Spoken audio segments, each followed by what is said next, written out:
I want to be on an even playing field, no matter if a guy's better than me or not. Right. You know, it's only fair that, you know, when we step in that ring, we're equal, and especially, you know, boxing is a brutal sport. Devin Haney called in, or Bill Haney, I don't know which one it was. Yeah. Called in and said, "Oh, we're staying at 135. This, that." Okay, Yep. So what up? Yeah. What up? What is going, like, at that point it's like, what up? But now you offering me little crumbs, bro, and then you keep it moving. When you hit Dev, you hit him on some like, yo, let's fight and figure it out type shit? Like, nah, when I hit him on some, cause I'm be real. I gotta be real, Josh. You gotta keep it 100. This is God. I'm gonna keep it real for you. I think Shakur turned down the fighting Dev for undisputed. Keep it 100. Cause he knows that's a great fight. He knows Dev has something for him. But he got something for Dev. It's a great fight. He know he could possibly lose to Dev. 3 continents, 3 championships. 26 years old. Do it look like we're working? I feel so much better this camp.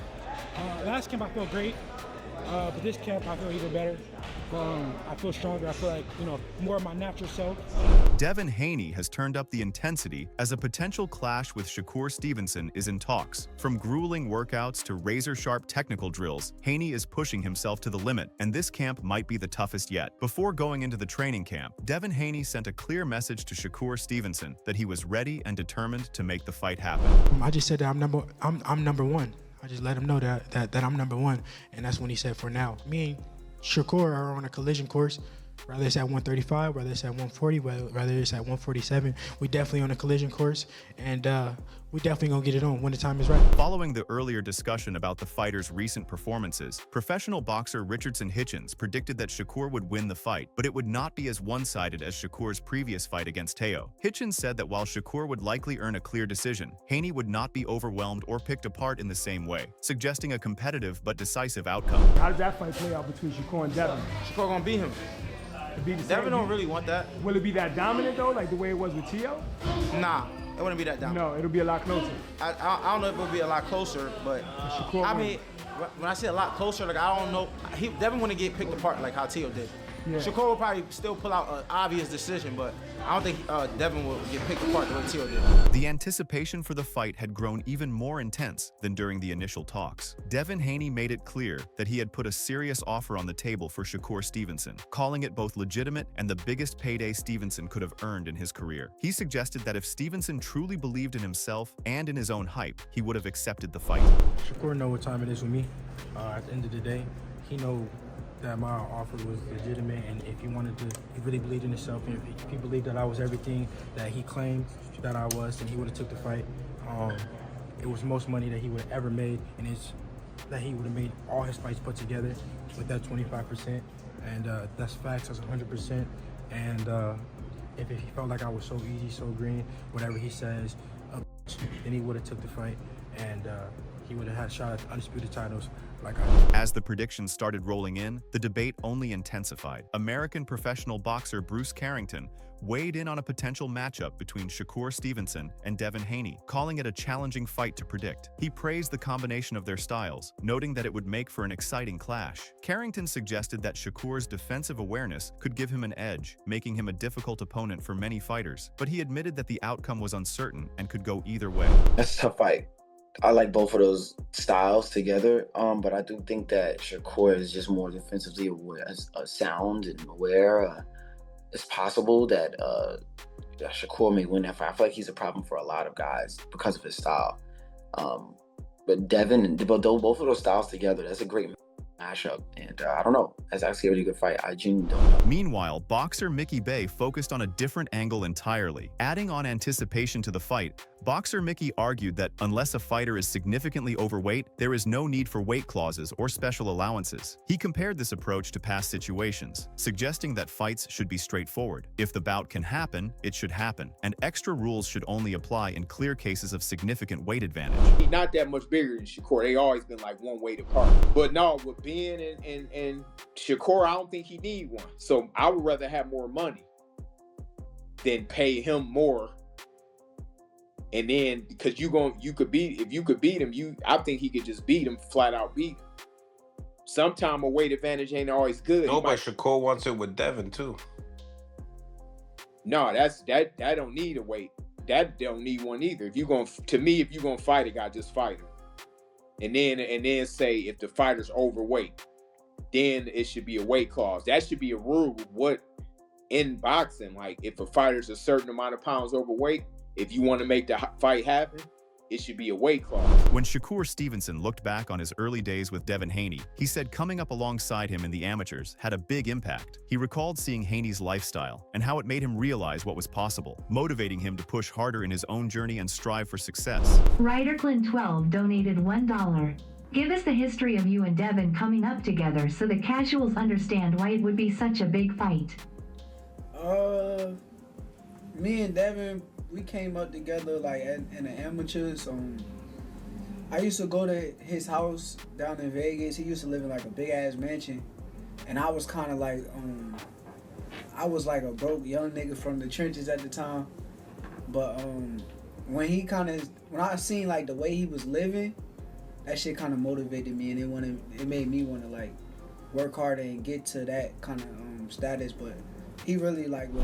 That's where things started to get interesting. Devin Haney revealed that past weight cuts had left him drained and holding back in some of his earlier fights, but now he feels stronger, healthier, and more energized than ever. When asked about defining rivals, he made it clear that a matchup with Gervonta Davis was off the table, shifting his sights to other top-tier opponents, including Shakur Stevenson.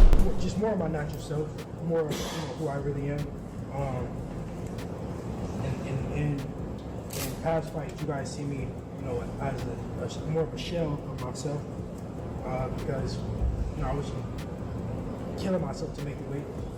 I feel a lot better, feel a lot stronger, and I'm excited for it. Who you see as your partner that would be a super fight? Floyd had Manny, Sugar Ray Leonard had Tommy Hearns. You was linked to Tank for so long. It looked like that's never gonna happen, but yeah, I don't see that fight. I don't see that fight happening. I don't see that fight ever happening, but. Meanwhile, Shakur Stevenson addressed the swirling rumors around weight classes after his last fight, expressing frustration that serious negotiations had been replaced with half measures. He explained that earlier talks suggested Haney or his camp would stay at 135 pounds, but later discussions didn't match that stance. Stevenson emphasized that when he reached out, it was with one goal in mind, to settle things directly in the ring. With my last fight, they saying, Devin Haney called in or Bill Haney, I don't know which one it was. Yeah. Called in and said, we're staying at 135. This, that, okay, yep. So what up? Yeah. What up? What is going, like, at that point, it's like, what up? But now you offering me little crumbs, bro, and then you keep it moving. When you hit Dev, you hit him on some like, let's fight and figure it out type shit? Like, nah, when I hit him on some, because I'm be real. I gotta be real, John. You gotta keep it 100. It's cigar talk, nigga. This cigar talk. I'm gonna keep it real for you. After the fight, after I fought at 130, they was pushing the Devin Haney shit. Devin, would you fight? I'm like, I bet, f it, that's what it is. Haney later responded to Stevenson's call-out, acknowledging their shared history and mutual competitiveness. However, he stressed that his focus remained on upcoming high-profile fights with the likes of Tracy, Lomachenko, and Connor. While he didn't dismiss a potential showdown with Stevenson, he made it clear that it would only happen when the timing was right, keeping fans on edge while prioritizing the fights that matter most for his career trajectory. Shakur Stevenson called you out in the ring, said, Devin and I have been in the ring together for years. I've always gotten the best of Devin. I've been waiting for this fight for a long time. I guess the question is Shakur Stevenson a priority after Loma? Yeah, for sure. He's definitely somebody on the hit list. But like I said, we got to get past Loma first, because without a victory against Loma, then we don't get to a Shakur fight or any of those other fights. So my main focus is being victorious against Loma, and then going at what's next. This fight between Haney and Shakur is even more exciting now than it was the first time it was discussed. Back then, Haney was the undisputed lightweight champion, and Shakur was a talented but inconsistent boogeyman figure. Now, the timing is perfect because both fighters are at strong points in their careers. This fight now is even is even more juicy than it was the first time around when they were talking about it. When they were talking about it the first time around, Haney was red hot as undisputed lightweight champion, and Shakur was the boogeyman who was very good, but was having trouble locking in those big insider names. boogeyman. Right. I gotta be honest, man. Like this could, if this happens right now, this is the right timing too, because both are at a good moment in their careers. Very high. It's actually, and there's a title on the it's actually simmered better than it had back then. And back then it was really, really something that you wanted to see. But now, because of Shakur's recent performance and Haney still being undefeated and having righted the ship, winning as an underdog against Brian Norman, I rate that. I rate when you take on a fight as an underdog and you win it. Haney has stayed undefeated and proven himself by winning as an underdog, particularly against Brian Norman, which earned him respect for taking on real challenges. Shakur has also grown his reputation by winning against Tofim Lopez, boosting fan interest and his own profile. With higher stakes, more money, and increased ambition from both fighters, the matchup is now more compelling and appealing to fans than ever before. That's why Haney, for me, got into the circle of trust, because he wasn't trying to milk the whole business like Javante Davis has. He's taking on these kind of challenges. He's winning them. He built himself up to that level to now, okay, take on all comers, win or lose, take on all comers. He's got that win over Norman as an underdog. You can say what you want post in hindsight. In foresight, a lot of people were picking against Haney. He gets that win. Shakur, in the meantime, makes his name bigger. Now let's see how fighters are preparing for the clash, starting with Devin Haney, whose training has been all about polishing the skills that make him one of the most technically sound fighters in the sport. Rather than relying on sheer power, Haney has doubled down on using his jab to control distance, his footwork to stay in command of the ring, and his ring IQ to adapt mid-fight, which has become a hallmark of his boxing identity.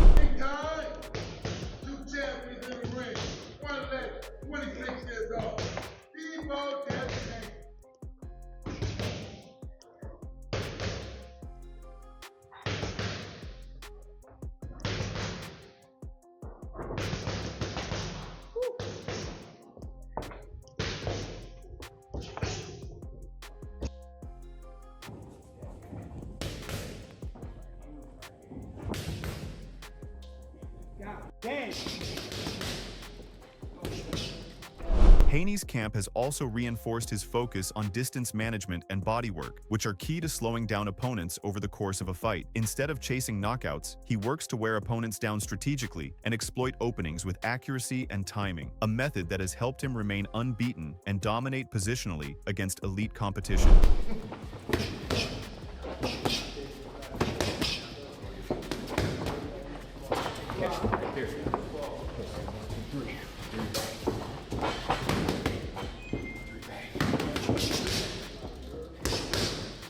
The speed, the power, the IQ, the sharpness. The man born for this moment. Devin Haney is the moment. In addition to his technical work, Haney has spoken about using his training time to expand his role in boxing's big picture, aiming to make major fights happen and, in his words, clean up the sport by showcasing disciplined, intelligent boxing at the highest level. Devin Haney isn't underestimating Shakur Stevenson. Haney knows that facing Stevenson in the ring is no easy task. With Shakur's elite defensive skills, lightning reflexes, and sharp counterpunching, the fight will be a true test of Haney's skill and strategy. He's been putting in the work, sharpening his boxing IQ, improving his defensive game, and making sure he's ready for every move Stevenson will bring.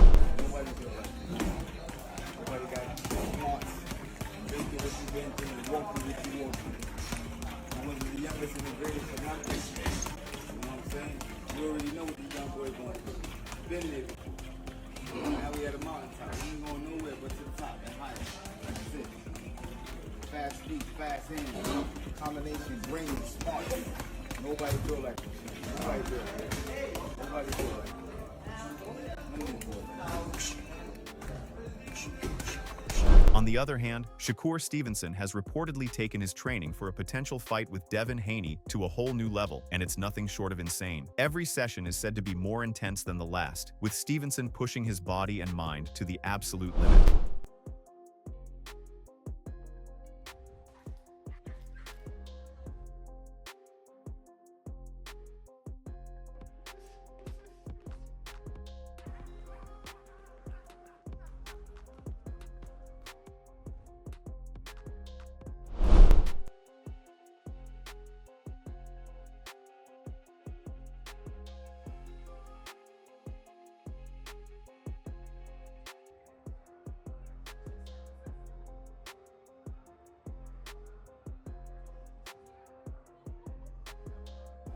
He's laser-focused on sharpening every aspect of his game speed, footwork, defensive awareness, timing, and conditioning, leaving nothing to chance. He's sparring harder, drilling faster, and working smarter than ever before, showing a level of discipline and dedication that signals he's treating this matchup like the biggest fight of his career.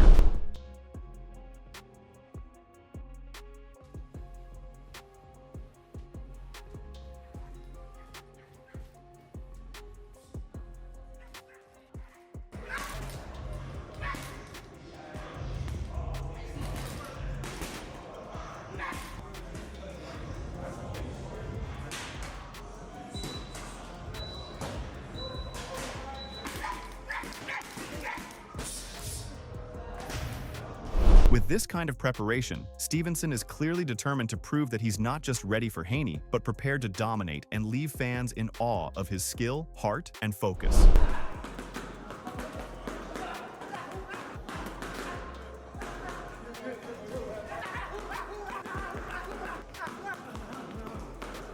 Start the year off right. What the fuck go on? We about to take this shit over. The whole family. You know that.